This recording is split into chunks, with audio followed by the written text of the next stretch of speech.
Mom is celebrating tonight after her family opened a new gym for all kids. She was emotional at today's grand opening, proud that Lubbock has a home for kids with disabilities to interact with others.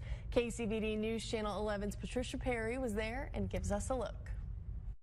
On 82nd and Slide, a new place for running, jumping, and climbing, with an opportunity for smiles from all kids.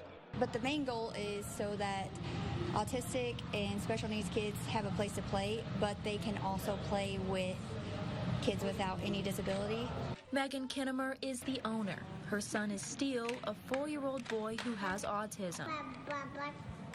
Megan and her husband were planning to build a sensory room for Steele. She says he's a sensory seeker, so he's very interested in things like movement, lights, and colors. When she found We Rock the Spectrum, she knew this was something the Hub City needed. And I was telling my husband, we need to bring this to Lubbock because there's nothing like it here, and I know if our family could benefit, then our community could benefit. And Lubbockites are already benefiting. Sandy Bagwell also has a son who is a sensory seeker. She says as soon as he walked in the gym, he was running around with joy. It's bigger than my house, and my house is full of sensory items already, as I told you. My house is only so big, and my pocketbook is only so big, so it's nice to come here. Megan says she's hoping this can make social interactions easier.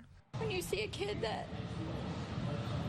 does something that kind of looks weird to someone that hasn't been around it, then eventually you'll get used to it, and it won't seem so weird, and then they can be included in everything, like birthday parties, school.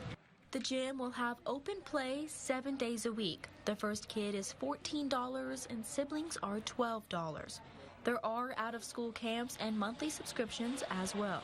We have all that information on our website. Patricia Perry, KCBD News Channel 11.